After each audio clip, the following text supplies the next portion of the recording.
14 ਫਰਵਰੀ ਨੂੰ ਤੁਹਾਡੇ ਨਾਮ ਤੇ ਜਾਂ ਤੱਕੜੀ ਤੇ ਮੋਹਰਾਂ ਕਿਉਂ ਲਾਉਣ, ਈਵੀਐਮ ਦਾ ਬਟਨ ਕਿਉਂ ਦੱਬਣ? ਜਦੋਂ ਗੁਰਕੀਰਤ ਸਿੰਘ ਕੋਟਲੀ ਨੂੰ ਪੁੱਛਦੇ ਆ ਉਹ ਕਹਿੰਦੇ ਖੰਨੇ ਦਾ ਵਿਕਾਸ ਬਹੁਤ ਕਰਵਾਇਆ ਸੀ। ਨਹੀਂ ਵਿਕਾਸ ਮਤਲਬ ਦੱਸਣ ਤਾਂ ਸਹੀ ਨਾ ਕੀ ਕਰਵਾਇਆ, ਇੱਕ ਵੀ ਚੀਜ਼ ਦੱਸ ਦੇਣ ਉਹ ਕਰਵਾਈ ਆ। ਜਿਵੇਂ ਆਪਾਂ ਪਿਕਨਿਕ ਮਨਾਉਣ ਲਈ ਚੰਡੀਗੜ੍ਹ ਜਾਂਦੇ ਆ ਨਾ, ਉਹ ਪਿਕਨਿਕ ਮਨਾਉਣ ਲਈ ਖੰਨੇ ਆਉਂਦੇ ਨੇ। ਕਿਹੜੀਆਂ ਅਜਿਹੀਆਂ ਜ਼ਰੂਰਤਾਂ ਨੇ, ਕਿਹੜੇ ਅਜਿਹੇ ਪ੍ਰੋਜੈਕਟ ਨੇ ਜਿਹੜੇ ਫੁੱਲਫਿਲ ਨਹੀਂ ਕਰ ਸਕੇ ਕੋਟਲੀ? ਉਹੀ ਕਹਿੰਦੇ ਨੇ ਕਿ ਨਹੀਂ ਜੀ ਸਾਰੇ ਆਉਂਦੇ ਨੇ, ਸਾਰੇ ਚਲੇ ਜਾਂਦੇ ਨੇ, ਕਿ ਗੁਰਕੀਰਤ ਸਿੰਘ ਕੋਟਲੀ ਨੇ ਬਹੁਤ ਵੱਡੇ ਵਾਅਦੇ ਕੀਤੇ ਸੀਗੇ ਸਾਡੇ ਨਾਲ, ਇੱਕ ਵੀ ਪੂਰਾ ਨਹੀਂ ਕੀਤਾ। ਇੱਥੇ ਜਿਹੜੇ ਲਾਈਨੋਂ ਪਾਰ ਦੀ ਪ੍ਰੋਬਲਮ ਸੀਗੀ, ਸੀਵਰੇਜ ਦੀ ਪ੍ਰੋਬਲਮ ਸੀਗੀ, ਜਾਂ ਹੋਰ ਹੱਲ ਹੋਈਆਂ ਨੇ? ਕੋਈ ਵੀ ਨਹੀਂ ਹੱਲ ਹੋਈ ਜੀ। ਲਾਈਨੋਂ ਪਾਰ ਤਾਂ ਲੋਕੀ ਵਿਚਾਰੇ ਨਰਕ 'ਚ ਰਹਿ ਰਹੇ ਨੇ, ਇੰਨਾ ਬੁਰਾ ਹਾਲ ਆ। ਮੈਂ ਕੱਲ ਹੀ ਜਾ ਕੇ ਆਈ ਹਾਂ ਹਜੇ। ਅਸੀਂ ਮਤਲਬ ਚਿੱਕੜ 'ਚੋਂ ਮੈਂ ਕਹਿੰਦੀ ਹਾਂ ਕਿ ਗੱਡੀਆਂ ਨਿਕਲਣਾ ਵੀ ਮੁਸ਼ਕਿਲ ਨੇ, ਤੁਰ ਕੇ ਤਾਂ ਲੋਕ ਪਤਾ ਹੀ ਨਹੀਂ ਕਿਵੇਂ ਜਾਂਦੇ ਹੋਣੇ ਆ ਵਿਚਾਰੇ। ਤੇ ਲੇਡੀਜ਼ ਵਿਚਾਰੀਆਂ ਲਿਟਰਲੀ ਰੋ ਰਹੀਆਂ ਸੀ। ਉਹ ਕਹਿੰਦੀਆਂ ਕਿ ਸਾਨੂੰ ਕੋਈ ਰਾਤ ਨੂੰ ਐਮਰਜੈਂਸੀ ਪੈ ਜਾਵੇ, ਕੋਈ ਕਿਸੇ ਦੇ ਪੇਨ ਹੋ ਜਾਵੇ, ਕੁਝ ਵੀ ਹੋ ਜਾਵੇ, ਸਾਡੇ ਕੋਲ ਆਪਸ਼ਨ ਹੀ ਨਹੀਂ ਕੋਈ, ਅਸੀਂ ਹਸਪੀਟਲ ਤੱਕ ਨਹੀਂ ਪਹੁੰਚ ਸਕਦੇ। ਤੁਸੀਂ ਇਲਜ਼ਾਮ ਤੇ ਇਲਜ਼ਾਮ ਲਾ ਰਹੇ ਹੋ ਗੁਰਕੀਰਤ ਸਿੰਘ ਕੋਟਲੀ ਤੇ ਕਿ ਡਿਵੈਲਪਮੈਂਟ ਨਹੀਂ ਕਰਾਈ, ਪੈਸੇ ਜੇਬਾਂ 'ਚ ਪਾ ਲਏ, ਪਰ ਤੁਹਾਡੇ ਕੋਲ ਸਬੂਤ ਨੇ ਇਸ ਚੀਜ਼ ਦੇ? ਤੁਸੀਂ ਨਾ ਪਹਿਲਾਂ ਰੇੜੀ ਵਾਲੇ ਨੇ ਨਾ, ਰੇੜੀ ਵਾਲਿਆਂ ਨੂੰ ਪੁੱਛਿਓ, ਉਹਨਾਂ ਰੇੜੀ ਵਾਲਿਆਂ ਨੂੰ ਵੀ ਨਹੀਂ ਬਖਸ਼ਦੇ। ਜਦੋਂ ਤੁਸੀਂ ਲੋਕਾਂ 'ਚ ਜਾਂਦੇ ਹੋ, ਗਲੀ ਗਲੀ ਘੁੰਮਦੇ ਹੋ, ਲੋਕਾਂ ਤੱਕ ਪਹੁੰਚ ਕਰਦੇ ਹੋ, ਮੁੱਖ ਮੁੱਦੇ ਕੀ ਕਹਿੰਦੇ ਨੇ ਲੋਕ ਕਿ ਅਸੀਂ ਇਸ ਗੱਲੋਂ ਤੰਗ ਆ? ਨਾ ਤਾਂ ਸਫਾਈ ਹੋਈ ਹੈ, ਇੱਥੇ ਬੁਰਾ ਹਾਲ ਹੈ, ਸਫਾਈ ਦੇ ਬੜੇ ਬੜੇ ਢੇਰ ਲੱਗੇ ਪਏ ਨੇ ਕੂੜੇ ਦੇ, ਇੱਥੇ ਸਫਾਈ ਨਹੀਂ ਹੈ। ਸਟ੍ਰੇ ਡੌਗਸ, ਐਨੀਮਲਸ, ਉਹ ਦੇਖ ਲਓ, ਪਤਾ ਹੀ ਨਹੀਂ ਤੁਹਾਨੂੰ ਆਲ ਆਫ ਅ ਸਡਨ ਕਦੋਂ ਤੁਹਾਡੀ ਕਾਰ ਅੱਗੇ ਆ ਜਾਣੇ ਨੇ। ਤੇ ਉਸ ਤੋਂ ਬਾਅਦ ਪਾਰਕਿੰਗ ਦਾ ਇਸ਼ੂ ਆ, ਸੀਵਰੇਜ ਦਾ। ਹੁਣ ਤਾਂ ਜਦੋਂ ਦਾ ਮੀਂਹ ਪੈ ਰਿਹਾ ਸਾਰੇ ਸ਼ਹਿਰ 'ਚ ਪਾਣੀ ਖੜਾ, ਨਿਕਲਣਾ ਮੁਸ਼ਕਿਲ ਹੋਇਆ ਪਿਆ। ਕਰੋਨਾ ਦਾ ਕਾਲ ਸੀਗਾ ਤਾਂ ਲੋਕ ਬਹੁਤ ਪਰੇਸ਼ਾਨ ਹੋ ਗਏ, ਘਰਾਂ ਦੇ ਵਿੱਚ ਬੈਠ ਕੇ, ਬਿਮਾਰੀ ਇੰਨੀ ਫੈਲ ਗਈ ਕਿ ਰੋਟੀ ਦੇ ਵੀ ਮੁਤਾਜ ਹੋ ਗਏ। ਜਿਹੜੇ ਲੋਕ, ਕੋਈ ਗਰੀਬ ਸੀਗਾ, ਰੇਹੜੀ ਫੜੀ ਲਾਉਂਦਾ ਸੀ, ਕਿੰਨਾ ਕੁ ਉਸ ਟਾਈਮ ਦੇ ਦੌਰਾਨ ਤੁਸੀਂ ਸੇਵਾ ਕੀਤੀ, ਕਿੰਨੀ ਕੁ ਸਰਕਾਰ ਦੇ ਵੱਲੋਂ, ਖਾਸ ਕਰ ਗੁਰਕੀਰਤ ਕੋਟਲੀ ਵੱਲੋਂ ਲੋਕਾਂ ਦੀ ਬਾਹ ਫੜੀ ਗਈ? ਗੁਰਕੀਰਤ ਸਿੰਘ ਕੋਟਲੀ ਤੀਜਾ ਦੀ ਉਹ ਤਾਂ ਦੇਖਣ ਨੂੰ ਮਿਲਿਆ ਹੀ ਨਹੀਂ। ਉਹਨਾਂ ਕੋਲ ਤਾਂ ਐਕਸਕਿਊਜ਼ ਸੀ, ਉਹ ਕਹਿੰਦੇ ਮੈਨੂੰ ਪਾਸ ਨਹੀਂ ਮਿਲਿਆ। ਇਹ ਕੀ ਕਹਿ ਰਹੇ ਹੋ ਤੁਸੀਂ? ਮਤਲਬ ਤੁਸੀਂ ਕੈਨ ਯੂ ਬਿਲੀਵ ਕਿ ਬੰਦਾ ਕਵੇ ਕਿ ਇੱਕ ਐਮਐਲਏ ਕਵੇ ਕਿ ਮੈਨੂੰ ਪਾਸ ਨਹੀਂ ਮਿਲਦਾ ਚੰਡੀਗੜ੍ਹੋਂ ਇੱਥੇ ਆਉਣ ਲਈ, ਤੇ ਜਦੋਂ ਇਹਨਾਂ ਨੇ ਜਾਲੀ ਸ਼ਰਾਬ ਦੀ ਫੈਕਟਰੀ ਲਾਈ ਆ ਫਿਰ ਪਾਸ ਕਿੱਥੋਂ ਆ ਗਈ ਸੀ ਇਹਨਾਂ ਕੋਲ? ਇਕਬਾਲ ਸਿੰਘ ਚੰਨੀ ਵੱਡਾ ਨਾਮ ਸੀਗਾ ਅਕਾਲੀ ਦਲ ਦਾ, ਉਹ ਵੀ ਤੁਹਾਡੇ ਨਾਲ ਨਹੀਂ, ਕਈ ਲੀਡਰ ਛੱਡ ਗਏ ਪਾਰਟੀ ਨੂੰ, ਜਾਂ ਤੁਹਾਨੂੰ ਕਿੰਨਾ ਨੁਕਸਾਨ ਹੈਗਾ ਇਸ ਗੱਲ ਦਾ? ਦੇਖੋ ਜੀ, ਨੁਕਸਾਨ ਤਾਂ ਮੈਂ ਕਹੂੰਗੀ ਉਹਨਾਂ ਦਾ ਹੈ, ਕਿਉਂਕਿ ਤੁਸੀਂ ਪਾਰਟੀ ਦੇ ਇੰਨੀ ਦੇਰ ਹੋ ਗਈ, ਤੁਸੀਂ ਕਿਸੇ ਪਾਰਟੀ ਨਾਲ ਜੁੜੇ ਹੋਏ ਹੋ। ਬਟ ਇਹ ਥੋੜੀ ਹੁੰਦਾ ਕਿ ਤੁਸੀਂ ਹੁਣ ਅਗਰ ਪਾਰਟੀ ਵੀ ਕੋਈ ਸਰਵੇ ਕਰਕੇ ਕੁਝ ਦੇਖ ਕੇ ਟਿਕਟ ਦਿੰਦੀ ਆ ਨਾ, ਐਦਾਂ ਨਹੀਂ ਨਾ ਹੁੰਦਾ ਕਿ ਹੁਣ ਤੁਹਾਨੂੰ ਟਿਕਟ ਨਹੀਂ ਮਿਲੀ ਤਾਂ ਤੁਸੀਂ ਪਾਰਟੀ ਛੱਡ ਕੇ ਕਿਤੇ ਹੋਰ ਚਲੇ ਜਾਓ। ਆਮ ਆਦਮੀ ਪਾਰਟੀ ਨੂੰ ਕਿੱਥੇ ਖੜਾ ਦੇਖਦੇ ਹੋ? ਆਮ ਆਦਮੀ ਪਾਰਟੀ ਕਹਿ ਰਹੀ ਕਿ ਇੱਕ ਮੌਕਾ ਕੇਜਰੀਵਾਲ ਨੂੰ, ਇਸ ਵਾਰ ਸਾਨੂੰ ਵੋਟਾਂ ਪਾਓ। ਕਿਸ ਬੇਸ ਤੇ ਕਹਿ ਰਹੇ ਨੇ ਉਹ, ਮੈਨੂੰ ਤਾਂ ਇਹ ਨਹੀਂ ਸਮਝ ਆਉਂਦੀ ਨਾ। ਕੇਜਰੀਵਾਲ ਪਹਿਲਾਂ ਉਹ ਦੇਖਣ ਦਿੱਲੀ 'ਚ ਕੀ ਕੀਤਾ ਉਹਨਾਂ ਨੇ।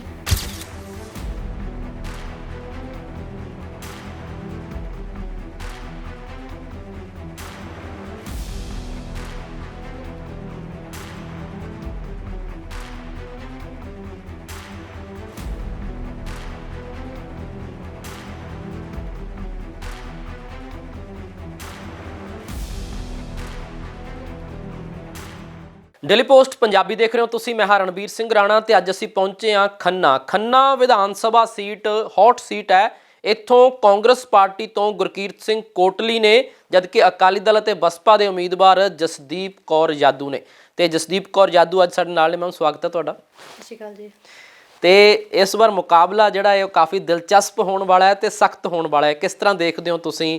2 ਵਾਰ ਦੇ ਵਿਧਾਇਕ ਨੇ ਗੁਰਕੀਰਤ ਸਿੰਘ ਕੋਟਲੀ, ਮੰਤਰੀ ਵੀ ਨੇ, ਤੇ ਤੁਸੀਂ ਪਹਿਲੀ ਵਾਰ ਇਸ ਵਾਰ ਵਿਧਾਇਕ ਵਜੋਂ ਕੰਟੈਸਟ ਕਰ ਰਹੇ ਹੋ, ਲੋਕਾਂ 'ਚ ਜਾ ਰਹੇ ਹੋ। ਕਿਵੇਂ ਦਾ ਹੁੰਗਾਰਾ ਮਿਲ ਰਿਹਾ? ਬਹੁਤ ਵਧੀਆ ਹੁੰਗਾਰਾ ਮਿਲ ਰਿਹਾ ਜੀ। ਔਰ ਮੈਂ ਕਹੂੰਗੀ ਕਿ ਮੁਕਾਬਲਾ ਕਿਸੇ ਨਾਲ ਨਹੀਂ ਹੈ ਮੇਰਾ ਜੀ, ਕਿਉਂਕਿ ਸਾਨੂੰ ਵਿਸ਼ਵਾਸ ਹੈ ਆਪਣੇ ਕੰਮਾਂ ਤੇ। 17-18 ਸਾਲ ਹੋ ਗਏ ਲੋਕਾਂ ਦੀ ਸੇਵਾ ਕਰ ਰਹੇ ਹਾਂ, ਆਪਣੇ ਕੰਮਾਂ ਤੇ ਆਪਣੇ ਵਰਕਰਸ ਤੇ ਬਹੁਤ ਵਿਸ਼ਵਾਸ ਹੈ।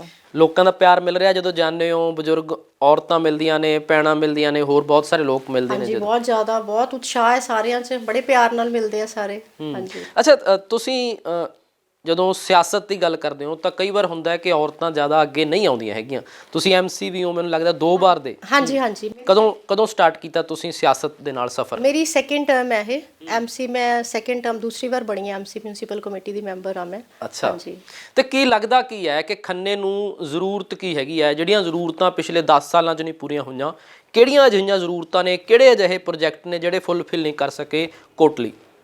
ਕੋਈ ਹੈ ਹੀ ਨਹੀਂ ਜਿਹੜਾ ਫੁੱਲਫਿਲ ਕੀਤਾ ਹੋਵੇ। ਅੱਛਾ। ਹਾਂਜੀ ਬਿਲਕੁਲ, ਮਤਲਬ ਕੋਈ ਇੱਕ ਚੀਜ਼ ਤਾਂ ਹੋਵੇ ਜਿਹੜੀ ਆਪਾਂ ਕਹਦੇ ਆ ਕਿ ਇਹ ਚੀਜ਼ ਉਹਨਾਂ ਨੇ ਕੀਤੀ ਹੈ। ਸਾਡਾ ਮੋਟਿਵ ਇਹੀ ਹੈ ਅੱਗੇ ਆਉਣ ਦਾ, ਕੋਈ ਆਪਾਂ ਨੂੰ ਲਾਲਚ ਨਹੀਂ ਹੈ, ਸਿਰਫ ਇਹ ਹੈ ਕਿ ਲੋਕਾਂ ਨੂੰ ਵਾਕਈ ਕਰਕੇ ਦਿਖਾਉਣਾ। 2 ਮਹੀਨੇ ਹੋ ਗਏ, 2 ਮਹੀਨੇ ਤੋਂ ਜ਼ਿਆਦਾ ਟਾਈਮ ਹੋ ਗਿਆ ਸਾਨੂੰ ਲੋਕਾਂ 'ਚ ਵਿਚਰਦੇ ਆ, ਤੇ ਉਹਨਾਂ ਦਾ ਵਿਸ਼ਵਾਸ ਕਰਨ ਨੂੰ ਦਿਲ ਨਹੀਂ ਕਰਦਾ। ਉਹੀ ਕਹਿੰਦੇ ਨੇ ਕਿ ਨਹੀਂ ਜੀ ਸਾਰੇ ਆਉਂਦੇ ਨੇ, ਸਾਰੇ ਚਲੇ ਜਾਂਦੇ ਨੇ, ਕਿ ਗੁਰਕੀਰਤ ਸਿੰਘ ਕੋਟਲੀ ਨੇ ਬਹੁਤ ਵੱਡੇ ਵਾਅਦੇ ਕੀਤੇ ਸੀਗੇ ਸਾਡੇ ਨਾਲ, ਇੱਕ ਵੀ ਪੂਰਾ ਨਹੀਂ ਕੀਤਾ, ਤੇ ਅਸੀਂ ਉਹ ਚੀਜ਼ ਕਰਕੇ ਦਿਖਾਉਣੀ ਆ। ਅੱਛਾ, ਕਾਂਗਰਸ ਜਦੋਂ ਸੱਤਾ 'ਚ ਆਈ, ਕੈਪਟਨ ਅਮਰਿੰਦਰ ਸਿੰਘ ਆਏ, ਗੁਰਕੀਰਤ ਸਿੰਘ ਕੋਟਲੀ ਹੋਰਾਂ ਨੇ ਇੱਥੇ ਭਰਤੇ ਕਿ ਇਸ ਵਾਰ ਕੈਪਟਨ ਦੀ ਸਰਕਾਰ, ਤੇ ਹੁਣ ਉਹੀ ਕੈਪਟਨ ਬਾਹਰ ਹੋ ਗਏ ਨੇ, ਕੀ ਕਹਿਣਾ ਚਾਹੁੰਦੇ ਹੋ ਇਸ ਤੇ? ਉਹੀ ਤਾਂ ਗੱਲ ਹੈ ਨਾ, ਉਹਨਾਂ ਨੇ ਆਪਣੇ ਕੈਪਟਨ ਨੂੰ ਰਿਪਲੇਸ ਕਰਕੇ ਰੱਖਤਾ, ਤੇ ਇਹਨਾਂ 'ਚ ਮੀਨਸ ਮੈਜੋਰਿਟੀ ਤਾਂ ਕੋਈ ਹੈ ਹੀ ਨਹੀਂ ਨਾ, ਆਪਣੀ ਆਪਣੀ ਪਈ ਹੈ ਸਾਰਿਆਂ ਨੂੰ ਆਪਣਾ, ਮੀਨਸ ਕੋਈ ਮਤਲਬ ਹੁੰਦਾ ਨਾ ਕਿ ਤੁਸੀਂ ਇਕਮੁੱਠ ਹੋ ਕੇ ਚੱਲਦੇ ਹੋ, ਇਹ ਚੀਜ਼ ਤਾਂ ਹੈ ਹੀ ਨਹੀਂ ਉਹਨਾਂ 'ਚ। ਅੱਛਾ, ਜਿਸ ਢੰਗ ਦੇ ਨਾਲ ਜੇ ਖੰਨਾ ਤੇ ਆਈਏ, ਆਪਾਂ ਖੰਨੇ ਤੇ ਆਈਏ, ਇੱਥੇ ਜਿਹੜੇ ਲਾਈਨੋਂ ਪਾਰ ਦੀ ਪ੍ਰੋਬਲਮ ਸੀਗੀ, ਸੀਵਰੇਜ ਦੀ ਪ੍ਰੋਬਲਮ ਸੀਗੀ, ਜਾਂ ਹੋਰ ਹੱਲ ਹੋਈਆਂ ਨੇ? ਕੋਈ ਵੀ ਨਹੀਂ ਹੱਲ ਹੋਈ ਜੀ, ਲਾਈਨੋਂ ਪਾਰ ਤਾਂ ਲੋਕੀ ਵਿਚਾਰੇ ਨਰਕ 'ਚ ਰਹਿ ਰਹੇ ਨੇ, ਇੰਨਾ ਬੁਰਾ ਹਾਲ ਆ। ਮੈਂ ਕੱਲ ਹੀ ਜਾ ਕੇ ਆਈ ਹਾਂ ਹਜੇ, ਅਸੀਂ ਮਤਲਬ ਚਿੱਕੜ 'ਚੋਂ ਮੈਂ ਕਹਿੰਦੀ ਆ ਕਿ ਗੱਡੀਆਂ ਨਿਕਲਣਾ ਵੀ ਮੁਸ਼ਕਿਲ ਨੇ, ਤੁਰ ਕੇ ਤਾਂ ਲੋਕ ਪਤਾ ਹੀ ਨਹੀਂ ਕਿਵੇਂ ਜਾਂਦੇ ਹੋਣੇ ਆ ਵਿਚਾਰੇ, ਤੇ ਲੇਡੀਜ਼ ਵਿਚਾਰੀਆਂ ਲਿਟਰਲੀ ਰੋ ਰਹੀਆਂ ਸੀ। ਉਹ ਕਹਿੰਦੀਆਂ ਕਿ ਸਾਨੂੰ ਕੋਈ ਰਾਤ ਨੂੰ ਐਮਰਜੈਂਸੀ ਪੈ ਜਾਵੇ, ਕੋਈ ਕਿਸੇ ਦੇ ਪੇਨ ਹੋ ਜਾਵੇ, ਕੁਝ ਵੀ ਹੋ ਜਾਵੇ, ਸਾਡੇ ਕੋਲ ਆਪਸ਼ਨ ਹੀ ਨਹੀਂ ਕੋਈ, ਅਸੀਂ ਹਸਪੀਟਲ ਤੱਕ ਨਹੀਂ ਪਹੁੰਚ ਸਕਦੇ। ਕੀ ਲੱਗਦਾ ਕਿ ਕਿਉਂ ਨਹੀਂ ਉਹਨਾਂ ਦੀ ਸੁਣੀ ਗਈ ਇੰਨੇ ਸਾਲਾਂ ਦੇ ਵਿੱਚ? ਕਿਉਂਕਿ ਉਹ ਪੈਸੇ ਸਾਰੀਆਂ ਉਹਨਾਂ ਦੀ ਜੇਬਾਂ 'ਚ ਆਉਂਦੇ ਨੇ। ਤੁਸੀਂ ਇਹ ਦੇਖੋ, ਪਿੱਛੇ ਜੇ ਯਾਦੂ ਜੀ ਨੇ ਧਰਨਾ ਲਗਾਇਆ ਸੀ ਲਲਹੇੜੀ ਰੋਡ ਤੇ ਉੱਥੇ ਐਮਐਲਏ ਸਾਹਿਬ ਆਪਣੇ ਗੁਰਕੀਰਤ ਸਿੰਘ ਕੋਟਲੀ ਨੇ, ਉਹ ਕਹਿੰਦੇ ਸੀ ਕਿ ਮੈਂ ਠੇਕੇਦਾਰ ਦੀ ਮਿਹਨਤ ਕਰੂੰਗਾ।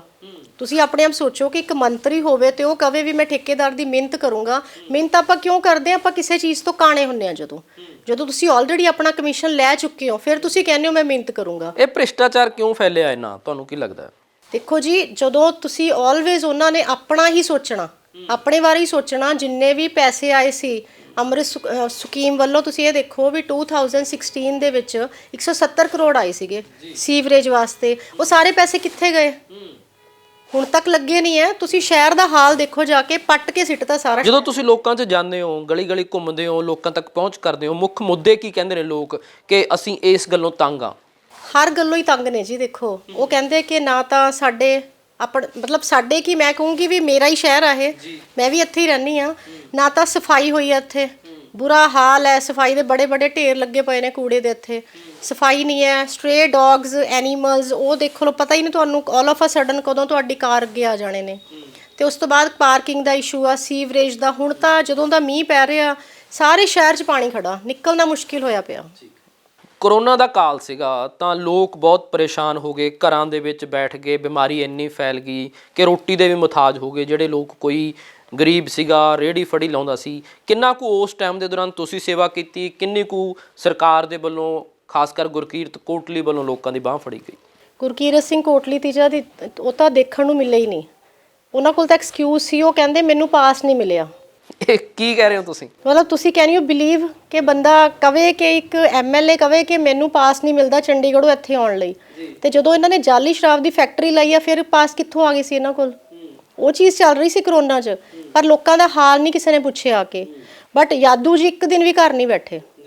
ਤੁਸੀਂ ਦੇਖੋ ਵੀ 2 ਮਹੀਨੇ ਤਾਂ ਅਸੀਂ ਆਪਣੇ ਘਰੋਂ, ਗੁਰਦੁਆਰਿਆਂ 'ਚ, ਮਤਲਬ ਆਪਣੇ ਘਰੋਂ, ਆਪਣੀ ਪੋਕਟ 'ਚੋਂ ਉੱਥੇ ਲੰਗਰ ਲਾਏ, ਘਰ ਘਰ ਜਾ ਕੇ ਯਾਦੂ ਜੀ ਦਰਵਾਜ਼ੇ ਖੜਕਾ ਕੇ ਲੋਕਾਂ ਨੂੰ ਲੰਗਰ ਦਿੰਦੇ ਹੁੰਦੇ ਸੀਗੇ। ਅੱਛਾ, ਜਿਹੜੀਆਂ ਸਕੀਮਸ ਸੀਗੀਆਂ, ਖਾਸ ਕਰ ਘਰ ਘਰ ਨੌਕਰੀ ਕਹਿੰਦੇ ਸੀਗੇ, ਘਰ ਘਰ ਰੁਜ਼ਗਾਰ ਦੇਵਾਂਗੇ, ਜਦੋਂ ਲੋਕਾਂ ਦੇ ਜਵਾਨ ਪੁੱਤ ਦੇਖਦੇ ਹੋ, ਪੜ੍ਹੇ ਲਿਖੇ, ਕੋਈ ਐਮਏ ਬੀਐਡ, ਤੁਸੀਂ ਦੇਖਿਆ ਕਿ ਤੁਹਾਡੇ ਪਿੱਛੇ ਖੰਨਾ ਦੇ ਵਿੱਚ ਹਾਈਵੇ ਤੇ ਜਾਮ ਕਰਤਾ ਕਿ ਕੱਚੇ ਮੁਲਾਜ਼ਮ ਪੱਕੇ ਨਹੀਂ ਹੋਏ ਹੈਗੇ, ਨੌਕਰੀਆਂ ਨਹੀਂ ਮਿਲੀਆਂ, ਰੁਜ਼ਗਾਰ ਨਹੀਂ ਮਿਲਿਆ ਇਹਨਾਂ ਨੇ ਪੜ੍ਹ ਕੇ। ਕੀ ਜੇ ਤੁਸੀਂ ਵਿਧਾਇਕ ਬਣਦੇ ਹੋ, ਤੁਹਾਡੀ ਸਰਕਾਰ ਆਉਂਦੀ ਹੈ, ਇਹ ਮੁੱਦੇ ਚੁੱਕੋਗੇ? ਬਿਲਕੁਲ ਜੀ, ਬਿਲਕੁਲ। ਪੂਰੇ ਵੀ ਕਰਾਉਂਗੇ? ਬਿਲਕੁਲ ਕਰਾਵਾਂਗੇ। ਅਸੀਂ ਇੱਕ ਵੀ ਚੀਜ਼ ਐਵੇਂ ਦੀ ਨਹੀਂ ਕਹਿਣੀ ਜਿਹੜੀ ਅਸੀਂ ਨਾ ਕਰਾ ਸਕੀਏ। ਮੈਂ ਤਾਂ ਇਹ ਕਹੂੰਗੀ ਵੀ ਅਸੀਂ ਵੱਧ ਬੇਸ਼ੱਕ ਕਰਾ ਦਈਏ, ਕੋਈ ਵੀ ਚੀਜ਼ ਐਵੇਂ ਨਹੀਂ ਹੋ ਇੱਕ ਵੀ ਪ੍ਰੋਮਿਸ ਜਿਹੜਾ ਅਸੀਂ ਕਰਤਾ ਤੇ ਅਸੀਂ ਪੂਰਾ ਨਾ ਕਰੀਏ। ਕਿਉਂਕਿ ਤੁਸੀਂ ਆਪ ਇੱਕ ਯੰਗ ਲੇਡੀ ਹੋ ਤੇ ਜ਼ਿਆਦਾ ਬਹੁਤ ਰਿਲੇਟ ਕਰਦੇ ਹੋ ਜਦੋਂ ਹੋਰ ਕੁੜੀਆਂ ਨੂੰ ਤੁਸੀਂ ਦੇਖਦੇ ਹੋਣੇ, ਪੜ੍ਹ ਲਿਖ ਕੇ ਉਹਨਾਂ ਨੂੰ ਆਸ ਹੁੰਦੀ ਹੈ ਉਹਦੇ ਮਾਪਿਆਂ ਨੂੰ ਕਿ ਹੁਣ ਸਾਡੀ ਧੀ ਪੜ੍ਹ ਗਈ ਜਾਂ ਸਾਡਾ ਹੁਣ ਪੁੱਤ ਪੜ੍ਹ ਗਿਆ, ਹੁਣ ਜ਼ਿੰਦਗੀ ਬਦਲ ਜੂਗੀ। ਬਿਲਕੁਲ ਦੁੱਖ ਤਾਂ ਲੱਗਦਾ ਹੀ ਆ। ਤੁਸੀਂ ਇਹ ਦੇਖੋ, ਐਮਏ ਬੀਐਡ ਕਰਕੇ ਬੱਚੇ ਇੱਕ ਆਮ, ਮਤਲਬ ਜਿਵੇਂ ਸ਼ਾਪਸ ਦੇ ਉੱਤੇ ਕੰਮ ਕਰਦੇ ਨੇ, ਕੋਈ ਕੱਪੜੇ ਦੀ ਦੁਕਾਨ ਤੇ ਕੰਮ ਕਰ ਰਿਹਾ, ਕੋਈ ਕਿਤੇ ਕੰਮ ਕਰ ਰਿਹਾ, ਉਹਨਾਂ ਨੂੰ ਹਰਟ ਤਾਂ ਹੁੰਦਾ ਨਾ। ਨੌਕਰੀ ਤਾਂ ਐਮਐਲਏ ਸਾਹਿਬ ਨੇ ਦਿੱਤੀ ਹੋਈ ਆ, ਤੁਹਾਨੂੰ ਪਤਾ ਹੀ ਆ, ਉਹਨਾਂ ਦੇ ਆਪਣੇ ਭਾਈ ਨੂੰ ਨੌਕਰੀ ਮਿਲੀ ਆ। ਖਾਸ ਕਰ ਕਈ ਹੋਰ ਜਿਹੜੇ ਕਾਂਗਰਸ ਦੇ ਮੰਤਰੀ ਸੀਗੇ ਉਹਨਾਂ ਨੂੰ ਪ੍ਰਾਇੋਰਟੀ ਦਿੱਤੀ ਆ ਉਹਨਾਂ ਨੇ ਆਪਣੇ ਬੰਦਿਆਂ ਨੂੰ, ਰਾਦਰ ਦੈਨ ਜਿਹੜਾ ਡਿਜ਼ਰਵ ਕਰਦਾ ਉਹਨੂੰ ਨਹੀਂ ਦਿੱਤੀ। ਅੱਛਾ, ਜਿਸ ਢੰਗ ਦੇ ਨਾਲ ਤੁਸੀਂ ਹੋ ਇਸ ਵਾਰ, ਤਾਂ ਤੁਹਾਡੇ ਵਿਰੋਧੀ ਕਹਿੰਦੇ ਨੇ ਕਿ ਯਾਦਵਿੰਦਰ ਸਿੰਘ ਯਾਦੂ ਤੇ ਤਾਂ ਕੇਸ ਚੱਲਦੇ ਨੇ ਤਾਂ ਨਹੀਂ ਉਹਨਾਂ ਨੂੰ ਟਿਕਟ ਦਿੱਤੀ। ਜਦੋਂ ਇਸ ਤਰ੍ਹਾਂ ਦੀ ਸਿਚੁਏਸ਼ਨ ਬਣ ਜਾਂਦੀ ਹੈ ਫਿਰ ਕੀ ਜਵਾਬ ਦਿੰਦੇ ਹੋ ਤੁਸੀਂ? ਨਹੀਂ ਜੀ, ਦੇਖੋ ਇਹ ਤਾਂ ਆਪੋਜੀਸ਼ਨ ਵਾਲਿਆਂ ਨੇ ਆਪਣੀ ਐਕਸਕਿਊਜ਼ ਬਣਾਏ ਹੋਏ ਨੇ। ਯਾਦੂ ਜੀ 17-18 ਸਾਲ ਤੋਂ ਇਸ ਆਪਣੇ ਲੋਕਾਂ ਦੀ ਸੇਵਾ 'ਚ ਲੱਗੇ ਹੋਏ ਨੇ। 20 ਸਾਲ ਹੋ ਗਏ ਸਾਡੇ ਘਰ 'ਚ ਸਰਪੰਚੀ ਹੈ ਤੇ ਦੂਜੀ ਟਰਮ ਮੇਰੀ ਐਮਸੀ ਦੀ ਹੈ। ਅਗਰ ਐਵੇਂ ਦਾ ਕੋਈ ਹੁੰਦਾ ਤਾਂ ਦੂਜੀ ਵਾਰ ਕੋਈ ਖੜਨ ਨਹੀਂ ਦਿੰਦਾ ਹੁੰਦਾ। ਉਹ ਤਾਂ ਸਿਰਫ ਇੱਕ ਕਾਲਜ ਦੀਆਂ, ਦੇਖੋ ਮਤਲਬ ਕਾਲਜ 'ਚ ਹੁੰਦਾ ਕਿ ਕੋਈ ਵੀ ਮਤਲਬ ਕਾਲਜ ਦਾ ਇਸ਼ੂ ਸੀਗਾ ਜਾਂ ਮਤਲਬ ਉਸ ਚੀਜ਼ ਨੂੰ ਲੈ ਕੇ ਉਹ ਹਾਈਲਾਈਟ ਕਰ ਰਹੇ ਨੇ। ਅੱਛਾ, ਤੁਹਾਡੇ ਹਸਬੈਂਡ ਨੇ ਯਾਦਵਿੰਦਰ ਸਿੰਘ ਯਾਦੂ, ਹੁਣ ਤੁਸੀਂ ਇਕੱਠੇ ਕੈਂਪੇਨ ਕਰਦੇ ਹੋ ਜਾਂ ਅਲੱਗ-ਅਲੱਗ ਵੀ ਕਰਦੇ ਹੋ, ਤਾਂ ਤੁਹਾਨੂੰ ਜਦੋਂ ਤੁਸੀਂ ਯਾਦਵਿੰਦਰ ਸਿੰਘ ਯਾਦੂ ਨੂੰ ਬਹੁਤ, ਕਿਉਂਕਿ ਤੁਸੀਂ ਉਹਦੇ ਵਾਈਫ ਹੋ, ਜਦੋਂ ਇਸ ਤਰ੍ਹਾਂ ਕੋਈ ਕਹਿੰਦਾ ਹੈ ਕਿ ਇਹ ਤਾਂ ਬਦਮਾਸ਼ੀ ਕਰਦਾ ਸੀ, ਪਾਸਟ ਹੈ ਜਿਹੜਾ, ਉਹ ਖਹਿੜਾ ਨਹੀਂ ਛੱਡਦਾ ਫਿਰ? ਨਹੀਂ ਜੀ, ਦੁੱਖ ਤਾਂ ਲੱਗਦਾ ਹੀ ਹੈ, ਕਿਉਂਕਿ ਦੇਖੋ ਮੈਂ ਤਾਂ ਓਬਵੀਅਸਲੀ ਬੀਇੰਗ ਅ ਵਾਈਫ ਮੈਂ ਤਾਂ ਕਹੂੰਗੀ ਹੋਈ, ਬਟ ਉਹ ਤੁਸੀਂ ਵੀ ਮਿਲੋਗੇ ਨਾ, ਕੋਈ ਵੀ ਬੱਚਾ ਜਿਹੜਾ ਯਾਦੂ ਜੀ ਨੂੰ ਇੱਕ ਵਾਰ ਮਿਲ ਲਿਆ ਤੇ ਉਹ ਫੈਨ ਹੋ ਜਾਂਦਾ। ਲੱਗਦਾ ਨਹੀਂ ਅਸੀਂ ਵੀ ਜਦੋਂ ਸੋਚਦੇ ਹਾਂ, ਜਦੋਂ ਮਿਲਦੇ ਹਾਂ, ਕਿ ਯਾਦੂ ਨਹੀਂ ਇਸ ਤਰ੍ਹਾਂ ਕਿਵੇਂ ਹੋ ਗਿਆ, ਮਤਲਬ ਉਸ ਕੋਈ ਸਿਚੁਏਸ਼ਨ ਸੀ, ਕੋਈ ਸਰਕਮਸਟੈਂਸਿਸ ਸੀ ਇਹ ਜਿਹੇ? ਦੇਖੋ ਜੀ, ਉਹਨਾਂ 'ਚ ਇੱਕ ਹੁੰਦਾ ਨਾ ਕਿ ਉਹ ਵੈਸੇ ਹੀ ਬਾਈ ਚਾਂਸ ਹੀ, ਕਾਲਜ 'ਚ ਲੜਾਈਆਂ ਤਾਂ ਹੁੰਦੀਆਂ ਨੇ, ਉਹ ਜਿਹੜੇ ਲੜਾਈ ਕਰਦੇ ਸੀ ਉਹ ਨਿਕਲ ਜਾਂਦੇ ਸੀਗੇ। ਬਾਈ ਚਾਂਸ ਹੁੰਦਾ ਨਾ ਕਿ ਤੁਸੀਂ ਬਾਈ ਚਾਂਸ ਹੀ ਤੁਹਾਡਾ ਇੱਕ ਨਾਮ ਫਸਿਆ ਜਾਂਦਾ ਵਿੱਚ ਵੀ ਕਿ ਚਲੋ ਬਹੁਤ ਵੈਰੀ ਨਾਈਸ, ਬਹੁਤ ਜ਼ਿਆਦਾ ਵੈਰੀ ਡਾਊਨ ਟੂ ਅਰਥ, ਔਰ ਤੁਸੀਂ ਇੱਕ ਵਾਰ ਮਿਲੋਗੇ ਤੁਹਾਨੂੰ ਆਪੇ ਪਤਾ ਚੱਲ ਜੂਗਾ। ਅੱਛਾ, ਠੀਕ ਹੈ, ਤੁਸੀਂ 2 ਵਾਰ ਐਮਸੀ ਜਿੱਤੇ, ਤੁਸੀਂ ਕਿਹਾ ਵੀ ਸਰਪੰਚੀ ਜਿਹੜੀ ਆ, ਹੁਣ ਵਿਧਾਇਕ ਦੇ ਵਜੋਂ ਕੀ ਲੱਗਦਾ ਹੈ ਤੁਹਾਨੂੰ? ਹੁਣ ਰਿਸਪੌਂਸ ਬਹੁਤ ਵਧੀਆ ਜੀ, ਬਹੁਤ ਜ਼ਿਆਦਾ ਵਧੀਆ, ਬਹੁਤ ਉਤਸ਼ਾਹ ਲੋਕਾਂ 'ਚ।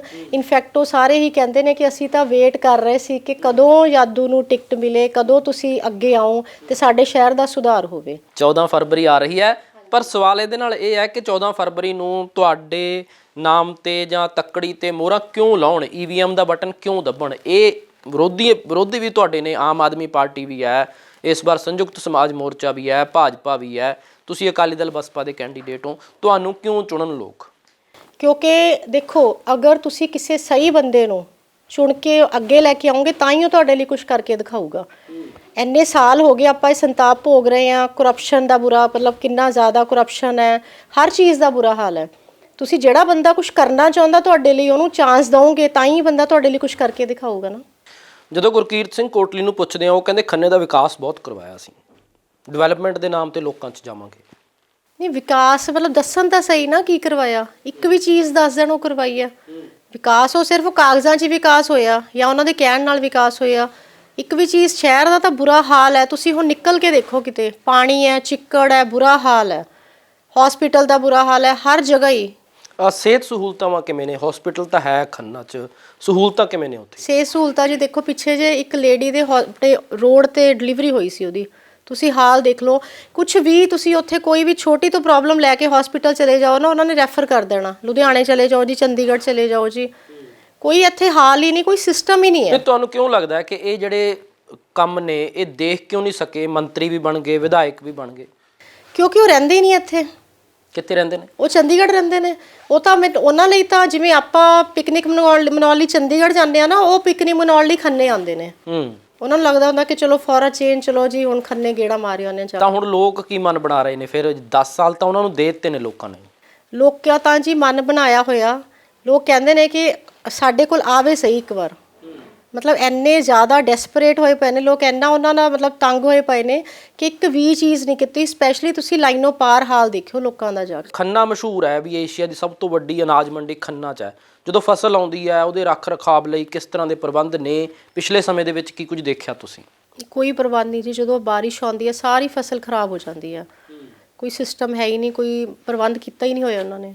ਜਦੋਂ ਲੋਕ, ਤੁਸੀਂ ਕਹਿੰਦੇ ਚੰਡੀਗੜ੍ਹ ਰਹਿੰਦੇ ਨੇ ਗੁਰਕੀਰਤ ਸਿੰਘ ਕੋਟਲੀ, ਲੋਕ ਫਿਰ ਕਿਹਦੇ ਕੋਲ ਜਾਂਦੇ ਨੇ ਇੱਥੇ? ਹੋਰ ਉਹਨਾਂ ਨੇ ਕੋਈ ਆਪਣੇ ਨੁਮਾਇੰਦੇ ਨੇ? ਕਿਸ ਤਰ੍ਹਾਂ ਕਰਦੇ ਨੇ ਫਿਰ ਲੋਕ ਤਾਂ ਜੀ ਵਿਚਾਰੇ ਅਪਰੋਚ ਤਾਂ ਕਰ ਹੀ ਨਹੀਂ ਸਕਦੇ ਉਹਨਾਂ ਨੂੰ। ਅਸੀਂ ਤਾਂ ਮਤਲਬ ਅਸੀਂ ਬਿਨਾਂ ਕਿਸੇ ਅਹੁਦੇ ਤੋਂ, ਸਾਨੂੰ ਇਹ ਸੀਗਾ ਕਿ ਯਾਦੂ ਜੀ 17-18 ਸਾਲ ਤੋਂ ਲੋਕਾਂ ਦੀ ਸੇਵਾ 'ਚ ਲੱਗੇ ਹੋਏ ਨੇ। ਹੁਣ ਤਾਂ ਮੈਂ ਕਹੂੰਗੀ ਕਿ ਅਸੀਂ 2 ਹੋ ਗਏ, ਹੁਣ ਤਾਂ 24 ਆਵਰਸ ਦੀ ਬਜਾਏ 48 ਆਵਰਸ ਮੈਨੂੰ ਲੱਗਦਾ ਕਿ ਫੈਸਿਲਿਟੀਜ਼ ਮਿਲ ਰਹੀਆਂ ਸਾਰਿਆਂ ਨੂੰ। ਅੱਛਾ, ਇੱਕ ਪਿੱਛੇ ਜੇ ਹੋਇਆ ਕਿ ਜਿਹੜੇ ਤਲਵੰਡੀ ਸਾਹਿਬ ਸੀ, ਪਿਛਲੀ ਵਾਰੀ ਉਹਨੇ ਇਲੈਕਸ਼ਨ ਲੜੀ, ਉਹ ਤੁਹਾਡੇ ਨਾਲ ਨਹੀਂ ਹੈਗੇ। ਹੁਣ ਇਕਬਾਲ ਸਿੰਘ ਚੰਨੀ ਵੱਡਾ ਨਾਮ ਸੀਗਾ ਅਕਾਲੀ ਦਲ ਦਾ, ਉਹ ਵੀ ਤੁਹਾਡੇ ਨਾਲ ਨਹੀਂ, ਕਈ ਲੀਡਰ ਛੱਡ ਗਏ ਪਾਰਟੀ ਨੂੰ, ਜਾਂ ਤੁਹਾਨੂੰ ਕਿੰਨਾ ਨੁਕਸਾਨ ਹੈਗਾ ਇਸ ਗੱਲ ਦਾ? ਦੇਖੋ ਜੀ, ਨੁਕਸਾਨ ਤਾਂ ਮੈਂ ਕਹੂੰਗੀ ਉਹਨਾਂ ਦਾ ਹੈ, ਕਿਉਂਕਿ ਤੁਸੀਂ ਪਾਰਟੀ ਦੇ ਇੰਨੀ ਦੇਰ ਹੋ ਗਈ ਤੁਸੀਂ ਕਿਸੇ ਪਾਰਟੀ ਨਾਲ ਜੁੜੇ ਹੋਏ ਹੋ, ਬਟ ਇਹ ਥੋੜੀ ਹੁੰਦਾ ਕਿ ਤੁਸੀਂ ਹੁਣ ਅਗਰ ਪਾਰਟੀ ਵੀ ਕੋਈ ਸਰਵੇ ਕਰਕੇ ਕੁਝ ਦੇਖ ਕੇ ਟਿਕਟ ਦਿੰਦੀ ਆ ਨਾ, ਐਦਾਂ ਨਹੀਂ ਨਾ ਹੁੰਦਾ ਕਿ ਹੁਣ ਤੁਹਾਨੂੰ ਟਿਕਟ ਨਹੀਂ ਮਿਲੀ ਤਾਂ ਤੁਸੀਂ ਪਾਰਟੀ ਛੱਡ ਕੇ ਕਿਤੇ ਹੋਰ ਚਲੇ ਜਾਓ।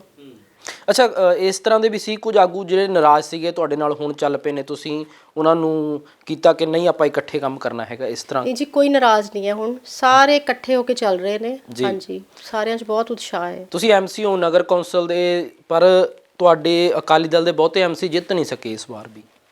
ਬਹੁਤ ਜ਼ਿਆਦਾ ਧੱਕਾ ਕੀਤਾ ਉਹਨਾਂ ਨੇ ਉਹਦੇ ਵਿੱਚ ਵੀ, ਮਤਲਬ ਤੁਹਾਨੂੰ ਪਤਾ ਹੀ ਆ ਕਿ 2-3 ਦਿਨ ਬਾਅਦ ਰਿਜ਼ਲਟ ਆਇਆ ਸੀਗਾ, ਤੇ ਕੁਛ ਇੱਕ ਤੇ ਤਾਂ ਪਹਿਲਾਂ ਹੀ ਉਹਨਾਂ ਨੇ ਪਰਚੇ ਪੁਰਚੇ ਪਵਾਤੇ ਸੀਗੇ, ਮਤਲਬ ਬਿਫੋਰ ਰਿਜ਼ਲਟ ਹੀ, ਤੇ ਧੱਕੇਸ਼ਾਹੀ ਬਹੁਤ ਕਰਦੇ ਨੇ ਉਹ। ਆਮ ਆਦਮੀ ਪਾਰਟੀ ਨੂੰ ਕਿੱਥੇ ਖੜਾ ਦੇਖਦੇ ਹੋ? ਆਮ ਆਦਮੀ ਪਾਰਟੀ ਕਹਿ ਰਹੀ ਕਿ ਇੱਕ ਮੌਕਾ ਕੇਜਰੀਵਾਲ ਨੂੰ, ਇਸ ਵਾਰ ਸਾਨੂੰ ਵੋਟਾਂ ਪਾਓ। ਕਿਸ ਬੇਸ ਤੇ ਕਹਿ ਰਹੇ ਨੇ ਉਹ, ਮੈਨੂੰ ਤਾਂ ਇਹ ਨਹੀਂ ਸਮਝ ਆਉਂਦੀ ਨਾ। ਕੇਜਰੀਵਾਲ ਪਹਿਲਾਂ ਉਹ ਇਹ ਦੇਖਣ ਦਿੱਲੀ 'ਚ ਕੀ ਕੀਤਾ ਉਹਨਾਂ ਨੇ, ਇੱਕ ਵੀ ਚੀਜ਼ ਉਹਨਾਂ ਨੇ ਦਿੱਲੀ 'ਚ ਕੀਤੀ ਹੁੰਦੀ ਫਿਰ ਉਹ ਆ ਕੇ ਕਹਿ ਸਕਦੇ ਸੀਗੇ। ਕੋਈ ਬੇਸ ਹੀ ਨਹੀਂ ਹੈਗਾ, ਕਿਸ ਬੇਸ ਤੇ ਕਹਿ ਰਹੇ ਨੇ? ਗਾਰੰਟੀ ਦੇ ਰਹੇ ਨੇ ਕੇਜਰੀਵਾਲ, ਗਾਰੰਟੀ ਉਹ ਦੇ ਰਹੇ ਨੇ, ਕਰਨਾ ਕੁਛ ਨਹੀਂ ਉਹਨਾਂ ਨੇ। ਤੁਹਾਡੇ ਇੱਥੇ ਸੌਂਦ ਨੇ ਕੈਂਡੀਡੇਟ, ਪਹਿਲਾਂ ਸ਼ਾਇਦ ਪਿਛਲੀ ਵਾਰ ਅਨਿਲ ਦੱਤ ਫੱਲੀ ਸੀਗੇ। ਹਾਂਜੀ ਹਾਂਜੀ, ਅਨਿਲ ਦੱਤ ਫੱਲੀ, ਤੁਸੀਂ ਨਾ ਅਨਿਲ ਦੱਤ ਫੱਲੀ ਜੀ ਤੋਂ ਮੈਨੂੰ ਲੱਗਦਾ ਕਿ ਉਹ ਬਹੁਤ ਚੰਗੀ ਤਰ੍ਹਾਂ ਐਕਸਪਲੇਨ ਕਰ ਸਕਦੇ ਨੇ ਆਮ ਆਦਮੀ ਪਾਰਟੀ। ਹੁਣ ਤੁਹਾਡੀ ਪਾਰਟੀ 'ਚ ਨੇ? ਬਿਲਕੁਲ ਜੀ, ਬਿਲਕੁਲ। ਔਰ ਉਹ ਤਾਂ ਤੁਹਾਨੂੰ ਡਿਟੇਲ 'ਚ ਦੱਸ ਦੇਣਗੇ ਕਿ ਆਮ ਆਦਮੀ ਪਾਰਟੀ ਦਾ ਹਾਲ ਕੀ ਹੈ। ਜੇ ਤੁਸੀਂ ਜਿੱਤਦੇ ਹੋ, ਖੰਨਾ ਦੇ ਲੋਕ ਤੁਹਾਨੂੰ ਜਿਤਾਉਂਦੇ ਨੇ, ਤਾਂ ਕੀ ਕਰੋਗੇ ਤੁਸੀਂ ਖੰਨਾ ਸ਼ਹਿਰ ਦੇ ਲਈ, ਖੰਨੇ ਹਲਕੇ ਦੇ ਲਈ? ਹਾਂਜੀ, ਅਸੀਂ ਬਿਲਕੁਲ ਮਤਲਬ ਪਹਿਲਾਂ ਹੀ ਪਲਾਨ ਕਰ ਚੁੱਕੇ ਹਾਂ, ਕਿਉਂਕਿ ਰਾਦਰ ਦੈਨ ਮੈਂ ਨਹੀਂ ਸੀ ਚਾਹੁੰਦੀ ਕਿ ਮੈਂ ਲੋਕਾਂ ਕੋਲ ਜਾ ਕੇ ਪਹਿਲਾਂ ਵੋਟਾਂ ਮੰਗਾਂ, ਅਸੀਂ ਆਹ ਕਰਨਾ, ਅਸੀਂ ਉਹ ਕਰਨਾ। ਅਸੀਂ ਪਹਿਲਾਂ ਬੈਠ ਕੇ ਪਲੈਨਿੰਗ ਕੀਤੀ ਆ ਕਿ ਅਸੀਂ ਕਰਨਾ ਕੀ ਹੈ। ਤੁਸੀਂ ਦੇਖੋ, ਗੁਰੂ ਅਮਰਦਾਸ ਮਾਰਕੀਟ ਦੇ ਵਿੱਚ ਕੋਈ ਪਾਰਕਿੰਗ ਨਹੀਂ ਹੈ, GTV ਮਾਰਕੀਟ 'ਚ ਕੋਈ ਪਾਰਕਿੰਗ ਨਹੀਂ ਹੈਗੀ। ਉੱਥੇ ਇੱਕ ਟੈਂਕੀ ਵਾਲੀ ਜਗ੍ਹਾ ਹੈਗੀ ਆ, ਉਹ ਪਹਿਲਾਂ ਵੀ ਉੱਥੇ ਹੀ ਸੀ, ਹੁਣ ਵੀ ਉੱਥੇ ਹੀ ਆ। ਬਟ ਦ ਥਿੰਗ ਇਜ਼ ਕਿ ਤੁਹਾਨੂੰ ਉੱਥੇ ਪੈਸੇ ਲਾਉਣੇ ਪੈਂਦੇ ਆ। ਅਗਰ ਤੁਸੀਂ ਪੈਸੇ ਇਨਵੈਸਟ ਕਰੋਗੇ ਤਾਂ ਹੀ ਤੁਸੀਂ ਕੁਛ ਕਰੋਗੇ। ਗਵਰਨਮੈਂਟ ਤੋਂ ਜਿਹੜੇ ਫੰਡਸ ਆਉਂਦੇ ਨੇ, ਹੁਣ ਜੇ ਤੁਸੀਂ ਇਨਵੈਸਟ ਕਰ ਦੋਗੇ, ਕੁਛ ਬਣਾ ਦੋਗੇ, ਤਾਂ ਆਪਣੀ ਜੇਬਾਂ 'ਚ ਕਿਵੇਂ ਪਾਉਂਗੇ? ਉੱਥੇ ਅਸੀਂ ਮਲਟੀ ਬੇਸਮੈਂਟ ਪਾਰਕਿੰਗ ਬਣਾਵਾਂਗੇ, ਤੇ ਜਿੰਨੀ ਵੀ ਗੁਰੂ ਅਮਰਦਾਸ ਮਾਰਕੀਟ ਦੇ ਵਿੱਚ ਪਾਰਕਿੰਗ ਦਾ ਇਸ਼ੂ ਆ, ਕਿੰਨੀ ਪ੍ਰੋਬਲਮ ਆਉਂਦੀ, ਉਹ ਸਾਰੀ ਆਪਾਂ ਉੱਥੇ ਮਤਲਬ ਪਾਰਕਿੰਗ ਹੋ ਜਾਏਗੀ। ਤੁਹਾਡੇ ਬੋਰਡ ਦੇਖੇ ਮੈਂ ਖੰਨਾ ਦੇ ਵਿੱਚ ਲੱਗੇ ਹੋਏ, ਤੁਸੀਂ ਲਿਖਿਆ ਕਿ ਖੰਨੇ ਦਾ ਵਿਕਾਸ ਕਰਵਾਵਾਂਗੇ ਵਾਧੂ, ਇਸ ਵਾਰ ਜਸਦੀਪ ਕੌਰ ਜਾਦੂ। ਵਾਧੂ ਵਿਕਾਸ ਕਰਾਉਣਾ ਤੁਸੀਂ?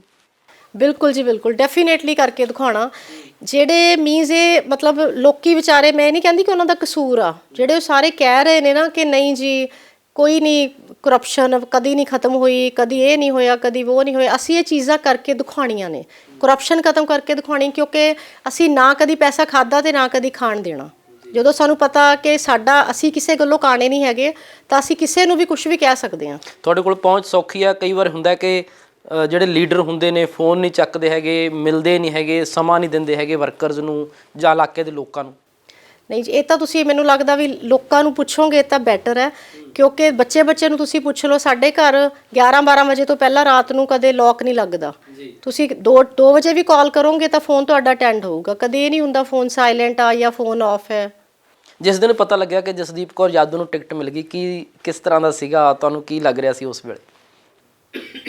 ਹਾਂਜੀ, ਬਿਲਕੁਲ, ਇੱਕ ਵਾਰ ਤਾਂ ਸ਼ੌਕਿੰਗ ਸੀਗਾ ਹੀ ਮੇਰੇ ਲਈ, ਕਿਉਂਕਿ ਯਾਦੂ ਜੀ ਨੇ ਪਹਿਲਾਂ ਇਲੈਕਸ਼ਨ ਲੜਨੀ ਸੀ, ਕੋਈ ਟੈਕਨੀਕਲ ਪ੍ਰੋਬਲਮ ਆ ਗਈ ਸੀ, ਸੋ ਮੈਨੂੰ ਇਲੈਕਸ਼ਨ ਲੜਨੀ ਪਈ। ਬਟ ਠੀਕ ਹੈ, ਹੁਣ ਪ੍ਰਮਾਤਮਾ ਨੇ ਇਹ ਚੀਜ਼ ਲਈ ਲੈ ਕੇ ਆਂਦਾ, ਤਾਂ ਅਸੀਂ ਦੋਨੋਂ ਕਰਕੇ ਦਿਖਾਵਾਂਗੇ। ਹੁਣ ਤੁਸੀਂ ਇਲਜ਼ਾਮ ਲਾ ਰਹੇ ਹੋ ਗੁਰਕੀਰਤ ਸਿੰਘ ਕੋਟਲੀ ਤੇ ਕਿ ਡਿਵੈਲਪਮੈਂਟ ਨਹੀਂ ਕਰਾਈ, ਪੈਸੇ ਜੇਬਾਂ 'ਚ ਪਾ ਲਏ, ਪਰ ਤੁਹਾਡੇ ਕੋਲ ਸਬੂਤ ਨੇ ਇਸ ਚੀਜ਼ ਦੇ ਕਿਸੇ? ਤੁਸੀਂ ਨਾ ਪਹਿਲਾਂ ਰੇਹੜੀ ਵਾਲਿਆਂ ਨੂੰ ਪੁੱਛਿਓ, ਉਹਨਾਂ ਰੇਹੜੀ ਵਾਲਿਆਂ ਨੂੰ ਵੀ ਨਹੀਂ ਬਖਸ਼ਦੇ। ਮੈਂ ਕਹਿੰਦੀ MLA ਸਾਹਿਬ, ਤੁਸੀਂ ਰੇਹੜੀ ਵਾਲਿਆਂ ਨੂੰ ਤਾਂ ਬਖਸ਼ ਦਿਓ, ਉਹਨਾਂ ਤੋਂ ਵੀ ਪੈਸੇ ਲੈਂਦੇ ਆ ਨਾ ਉਹ। ਰੇਹੜੀ ਵਾਲੇ ਖੁਦ ਆਏ ਸੀਗੇ ਕਿ ਸਾਡੇ ਤੋਂ ਜੀ ਅਸੀਂ ਹੁੰਦਾ ਕਿ ਵਸੂਲੀ ਹੁੰਦੀ ਐ, ਇੰਨੇ ਪੈਸੇ ਕਮਾਇਆ ਤਾਂ ਇੰਨੇ ਉਹਨਾਂ ਨੂੰ ਦੇਣੇ ਪੈਂਦੇ ਆ। ਤੁਸੀਂ ਸੋਚੋ ਕਿ ਹੋਰ ਤੁਸੀਂ ਕੀ ਐਕਸਪੈਕਟ ਕਰ ਸਕਦੇ ਹੋ? ਜਿਹੜੇ ਬੰਦਾ ਵਿਚਾਰੇ ਰੇਹੜੀ ਵਾਲੇ ਤੋਂ ਤੁਸੀਂ ਆਪਣਾ ਕਮਿਸ਼ਨ ਲੈ ਰਹੇ ਹੋ, ਹੋਰ ਤਾਂ ਆਪਾਂ ਕੁਝ ਐਕਸਪੈਕਟ ਹੀ ਨਹੀਂ ਕਰ ਸਕਦੇ ਉਹਨਾਂ ਤੋਂ। ਚਲੋ, ਜਿਸ ਢੰਗ ਦੇ ਨਾਲ ਫਿਰ ਲਾਸਟ ਦੇ ਵਿੱਚ ਇਹੀ ਸਵਾਲ ਹੈਗਾ ਕਿ ਜਦੋਂ ਹੁਣ ਤੁਸੀਂ ਲੋਕਾਂ ਕੋਲੇ ਜਾਂਦੇ ਹੋ ਤੇ ਉਹਨਾਂ ਨੂੰ ਆਪਣਾ ਵਿਜ਼ਨ ਦੱਸਦੇ ਹੋ, ਤਾਂ ਲੋਕ ਕੀ ਕਹਿੰਦੇ ਨੇ ਤੁਹਾਨੂੰ? ਮੈਂ ਉਹੀ ਫੇਰ ਕਹੂੰਗੀ ਕਿ ਬਹੁਤ ਜ਼ਿਆਦਾ ਉਤਸ਼ਾਹ ਲੋਕਾਂ 'ਚ, ਕਿ ਉਹ ਵਾਕਈ ਹੀ ਚਾਹੁੰਦੇ ਨੇ ਕਿ ਸਾਡੇ ਸ਼ਹਿਰ ਵਾਸਤੇ ਕੋਈ ਐਵੇਂ ਦਾ ਬੰਦਾ ਆਵੇ ਕਿ ਜਿਹੜਾ ਵਾਕਈ ਸਾਡੇ ਸ਼ਹਿਰ ਦੀ ਨੁਹਾਰ ਬਦਲ ਦੇਵੇ। ਕਿ ਮਤਲਬ ਡੇ ਬਾਏ ਡੇ ਨਰਕ 'ਚ ਜਾ ਰਿਹਾ ਖੰਨਾ ਸ਼ਹਿਰ, ਔਰ ਅਸੀਂ ਇਹ ਚੀਜ਼ਾਂ ਕਰਕੇ ਦਿਖਾਉਣੀਆਂ ਨੇ ਸਾਰੀਆਂ। ਬਦਲੇਗਾ ਹੁਣ? ਬਿਲਕੁਲ, ਡੈਫੀਨੇਟਲੀ 101%। ਜਿਸ ਢੰਗ ਦੇ ਨਾਲ ਜਦੋਂ ਲੋਕ ਜਿਹੜੇ ਨੇ ਉਹ ਆਪਣਾ ਕੰਮ ਕਰਵਾਉਣ ਜਾਂਦੇ ਨੇ ਬਹੁਤ ਸਾਰੇ ਦਫ਼ਤਰਾਂ ਦੇ ਵਿੱਚ, ਉਹਨਾਂ ਦੇ ਕੰਮ ਜਿਹੜੇ ਸਿੱਧੇ ਨਹੀਂ ਹੁੰਦੇ ਹੈਗੇ, ਤਾਂ ਬਹੁਤ ਵਾਰ ਕਿਸੇ ਪ੍ਰਧਾਨ ਤੋਂ, ਕਿਸੇ ਐਮਐਲਏ ਤੋਂ ਫੋਨ ਕਰਾਉਣਾ ਪੈਂਦਾ। ਕੁਝ ਬਦਲਾਅ ਆਵੇਗਾ? ਬਿਲਕੁਲ ਜੀ, ਬਿਲਕੁਲ। ਦੇਖੋ, ਅਸੀਂ ਅਗੇਨ ਮੈਂ ਇਹੀ ਕਹੂੰਗੀ ਕਿ ਮੈਂ ਤੇ ਯਾਦੂ ਜੀ ਅਸੀਂ ਇਕੱਲੇ ਐਮਐਲਏ ਨਹੀਂ ਬਣਨਾ। ਪੂਰਾ ਖੰਨਾ ਸ਼ਹਿਰ ਸੋਚੂਗਾ ਕਿ ਮੈਂ ਐਮਐਲਏ ਹਾਂ। ਹਰ ਇੱਕ ਕੋਲ ਅਥਾਰਟੀ ਹੋਊਗੀ। ਅਸੀਂ ਹਰ ਜਗ੍ਹਾ ਆਪਣੇ ਫੋਨ ਨੰਬਰ ਲਾਵਾਂਗੇ। ਮੇਰਾ ਹੋਊਗਾ, ਯਾਦੂ ਜੀ ਦਾ, ਸਾਡੀ ਟੀਮ ਦਾ ਨੰਬਰ ਹੋਊਗਾ। ਕਿਤੇ ਵੀ ਤੁਹਾਨੂੰ ਲੱਗਦਾ ਕਿ ਫਾਲਤੂ ਕੋਈ ਕਿਸੇ ਤੋਂ ਪੈਸੇ ਲੈ ਰਿਹਾ, ਤੁਸੀਂ ਸਪੋਜ਼ ਕੋਈ ਜਿਹੜਾ ਕੰਮ ਆਫਿਸ ਦਾ ਕਰਾਉਣਾ, ਤੁਹਾਨੂੰ ਪਤਾ ਬਿਨਾਂ ਮਤਲਬ ਤੋਂ ਪੈਸੇ ਲੈਂਦੇ ਨੇ, ਕਿਤੇ ਕੋਈ ਕਿਸੇ ਤੋਂ ਪੈਸੇ ਨਹੀਂ ਲੈ ਸਕੂਗਾ। ਅਸੀਂ ਕਾਨੂੰਨ ਦਾ ਰਾਜ ਲਿਆ ਕੇ ਦਿਖਾਉਣਾ ਇੱਥੇ। ਖੰਨਾ ਇੱਕ ਬਿਹਤਰ ਹਲਕਾ ਬਣੇਗਾ, ਇੱਕ ਐਗਜ਼ਾਮਪਲ ਸੈੱਟ ਹੋਏਗੀ। ਬਿਲਕੁਲ, ਐਗਜ਼ਾਮਪਲ ਸੈੱਟ ਕਰਕੇ ਦਿਖਾਣੀ ਹੈ। ਬਹੁਤ ਧੰਨਵਾਦ ਜਸਦੀਪ ਕੌਰ ਯਾਦੂ ਜੀ ਗੱਲਬਾਤ ਕਰਨ ਦੇ ਲਈ। ਤਾਂ ਜਸਦੀਪ ਕੌਰ ਯਾਦੂ ਹੋਰਾਂ ਨਾਲ ਗੱਲਬਾਤ ਕੀਤੀ। ਉਹਨਾਂ ਦਾ ਦਾਅਵਾ ਹੈ ਕਿ ਕਰਪਸ਼ਨ ਫਰੀ ਹੋਵੇਗਾ, ਇਮਾਨਦਾਰੀ ਦੇ ਨਾਲ ਕੰਮ ਕਰਾਂਗੇ, 24 ਘੰਟੇ ਫੋਨ ਖੁੱਲ੍ਹੇ ਰੱਖਾਂਗੇ, ਜਨਤਾ ਦੀ ਸੇਵਾ ਕਰਾਂਗੇ। ਦੇਖਣਾ ਹੋਏਗਾ ਕਿ ਖੰਨਾ ਹਲਕੇ ਦੀ ਜਨਤਾ ਹੁਣ ਕਿੰਨਾ ਕੁ ਸਾਥ ਦਿੰਦੀ ਹੈ। ਫਿਲਹਾਲ ਇਸ ਪੇਸ਼ਕਸ਼ 'ਚ ਇੰਨਾ ਹੀ। ਸਾਨੂੰ ਦਿਓ ਇਜਾਜ਼ਤ। ਧੰਨਵਾਦ।